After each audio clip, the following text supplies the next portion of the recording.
યા તો મારા બાપ મને ને તમને ગુણ નહીં, ભારતમાં જન્મ મળ્યો, જો સિરિયામાં હમાસને ત્યાં જે અટાણે હાલે એવું થયું હોત ને ખબર પડત ભાઈ. જીવતા હળગાવી નાખે, જીવતા ચરેથી કાપે, રીબાવીને મારે.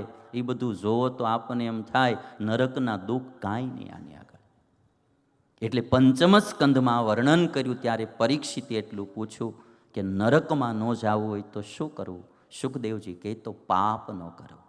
પાપ થઈ ગયું હોય તો શું કરવું? સુખદેવજી કહે તો પ્રાયચિત કરવું. પ્રાયચિત કરીને વળી પાછો પાપ કરે તો એ તો હાથીના સ્નાન જેવું થયું. નાયો વળી પાછી ધૂળ લઈને માથે નાખી. સુખદેવજી મહારાજે ત્યારે કહ્યું કે રાજા, પ્રાયચિતથી પાપ નષ્ટ થાય છે પણ નિર્બીજ નથી થતું. પાપ નિર્બીજ તો જ્ઞાનથી જ થાય છે, માટે સત્સંગથી જ્ઞાન સંપાદિત કરો. જ્યારે જ્ઞાન પ્રગટે પછી માણસને પાપ કરવાનું મન જ ન થાય. અને આ પ્રસંગે એક જે આખ્યાન સંભળાયું અજામિલનું, મારે શોર્ટ કથા કઈ રામ જન્મોત્સવમાં જાઉં, પણ બહુ સરસ વાત એમાં કરી કે અજામિલ બહુ પવિત્ર બ્રાહ્મણ હતા. એક દિવસ યજ્ઞ માટે સમિધ લાકડા લેવા માટે જંગલમાં ગયેલ અને સમિધ લઈને આવતો તો પાછો અજામિલ. રસ્તામાં એક કુલટા નારી અને એક પુરુષ, બે જણા અતિ કામી, દારૂ પીધેલો બે જણાએ, અને નશામાં બે જણા નાચતા હતા, ગાતા હતા, વિહાર કરતા હતા. એ કામી પુરુષ અને એ કુલટા નારી, એ બેયનું વિહાર કરતું દ્રશ્ય આ અજામિલે જોયું અને એનું ચિત્ત પેલી નારી કુલટા નારીમાં લાગી ગયું.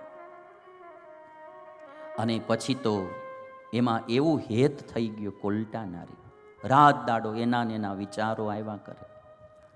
પવિત્ર બ્રાહ્મણ, એકદમ પવિત્ર બ્રાહ્મણ હતો અજામિલ, અને એની પત્ની પણ એટલી જ પવિત્ર, ડાય, સંસ્કારી અને પતિવ્રતા નારી. પણ અજામિલનું મન એક ખરાબ દ્રશ્ય જોવાથી કુલટા નારીમાં લાગ્યું. પોતાની સગી પત્નીનો ત્યાગ કરી દીધો. ડાય, સંસ્કારી, પતિવ્રતા નારી એવી પત્નીનો ત્યાગ કરી કુલટા નારી ભેગો રહેવા માંડ્યો. એને રાજી કરવા માટે, કુલટા નારીની મનોકામનાઓ પૂરી કરવા માટે અજામિલે એના બાપાની બધી સંપત્તિ વેડફી નાખી. કથા બહુ પ્રાચીન લખાયેલી, પણ ઘણાને ટચ કરનારી આ કથા છે, એટલે મારે સંભળાવ. બધી સંપત્તિ વેડફી નાખી કુલટાને રાજી કરવામાં. પછી તો એની ઈચ્છાઓ પૂરી કરવા માટે અજામિલ ચોરી, લૂંટ, દગાદુગી, વિશ્વાસઘાત કરી ધન મેળવે, કુલટા નારીને રાજી કરે. અને મા બાપનો, પત્નીનો ત્યાગ કરી કુલટા નારી ભેગો રહે. આમ 88 વર્ષ એના વ્યતીત થયા. 10 પુત્રો કુલટા નારીથી એને થયા, ને એમાં સૌથી નાનાનું નામ નારાયણ રાખેલું. અંતકાળ જ્યારે અજામિલનો આવ્યો ત્યારે યમના દૂત એને તેડવા માટે આવ્યા. નાના દીકરા નારાયણમાં હેત હતું એટલે કીધું, બેટા નારાયણ દોડજે, મને બચાવજે, બચાવજે, નારાયણ નારાયણ એમ પોકાર કર્યો. અને એ સમયે વિષ્ણુના દૂતો આવ્યા અને અજામિલને યમના દૂતોથી છોડાયો.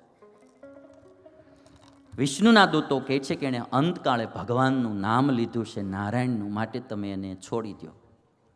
અને જે સંવાદ થયો યમદૂત અને વિષ્ણુ દૂતોનો, એ અજામિલે સાંભળ્યો.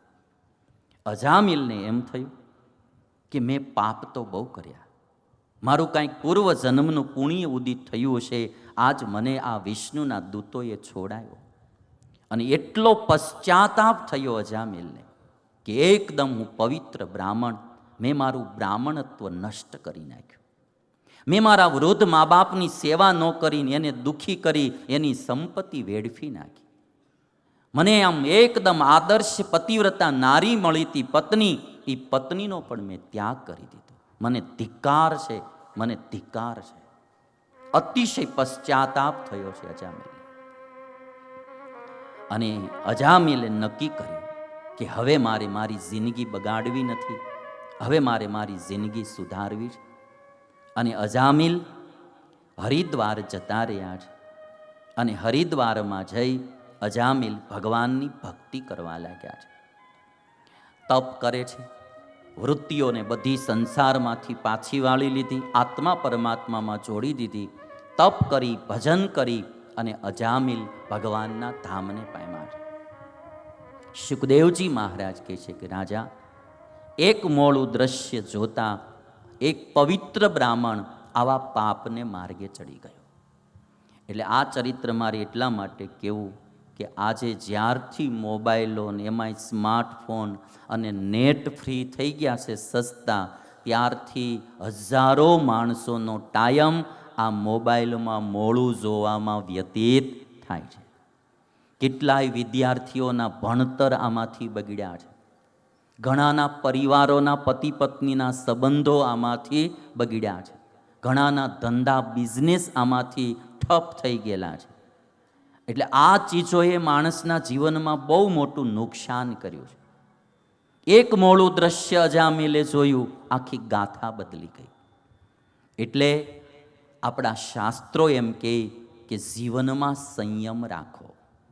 તમને મારે એક ઉપનિષદની વાત કરી, એક ચાર્ટ દ્વારા સમજાવી કે ઉપનિષદોમાં એવું કહેવામાં આવ્યું છે.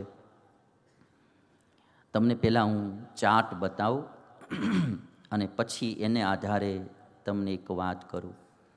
આપણે બધા જીવ છીએ, આત્મા, અને આત્મામાંથી એક વૃત્તિ બારી નીકળે અને એ મન દ્વારા, પછી ચક્ષુ એટલે આંખ, પછી આંખ દ્વારા રૂપ એટલે કોઈ પણ પ્રકારનું રૂપ, ત્યાં એ વૃત્તિ જાય, રૂપ જોઈને એ વૃત્તિ પાછી વળે. મને તમને ખબર હોય ન ખબર હોય પણ પ્રક્રિયા રોજ આ થયા કરતી હોય. આત્મામાંથી વૃત્તિ ઉઠે, મન દ્વારા થઈ, ચક્ષુ દ્વારા થઈ રૂપ સુધી જાય અને રૂપને જોઈ અને વૃત્તિ પાછી વળે. જો આંખ બંધ કરી દો તો રૂપ ન દેખાય. મન આપણું ક્યાંક બીજે હોય, આંખ ભલે ખુલ્લી હોય, જોતી હોય, મન આપણું બીજે હોય તો એ રૂપ આપણા ચિત્તમાં ચોટશે નહીં. આત્મામાંથી ઉઠતી વૃત્તિ મન દ્વારા, ચક્ષુ દ્વારા થઈ રૂપ સુધી જાય, રૂપ ગ્રહણ કરીને આવે. રૂપ સારું બી હોય, રૂપ મોડું બી હોય. ભગવાનના દર્શન કરો, કોઈ સંતના દર્શન કરો તો એ આત્માને પવિત્ર કરે અને અજામિલની જેમ ન જોવાના દ્રશ્ય જોવાઈ જાય તો આત્માને મેલો પણ કરે, આત્મામાં અજ્ઞાન વધારે, આત્માને અશુદ્ધ કરે. જેવી 5 જ્ઞાનેન્દ્રિયો કહેવાય આપણા શરીરમાં, 5 જ્ઞાનેન્દ્રિયો, એક ચક્ષુ, એવી જ રીતે તમે જુઓ વૃત્તિ ત્વક દ્વારા એટલે ચામડી, એના દ્વારા સ્પર્શ કરે, સારા મોળા સ્પર્શ કરે. અને એક વૃત્તિ જીવમાંથી ઉઠે શ્રોત્ર એટલે કાન, કાન દ્વારા શબ્દ સાંભળે. શબ્દ પણ સારા ને મોળા 2 પ્રકારના હોય, સારા શબ્દો સાંભળે, મોળા શબ્દો સાંભળે. અને એક વૃત્તિ રસના ઇન્દ્રિય જીભ, જીભ દ્વારા સારા પદાર્થો બી ખવાય અને મોળા પદાર્થોનું પણ સ્વાદ ચખાય. 2 પ્રકારના રસ આ જીભ ચાખતી હોય, સારા ને મોળા. એવી રીતે ઘ્રાણેન્દ્રિય એટલે નાક, નાક દ્વારા સુગંધ અને દુર્ગંધ, સારો ગંધ, મોળો ગંધ, 2 પ્રકારના ગંધનું ગ્રહણ થાય. એટલે 5 જે ઇન્દ્રિયો છે, શ્રોત્ર, ત્વક, ચક્ષુ, રસના અને ઘ્રાણ, એને જ્ઞાનેન્દ્રિયો કહેવામાં આવે.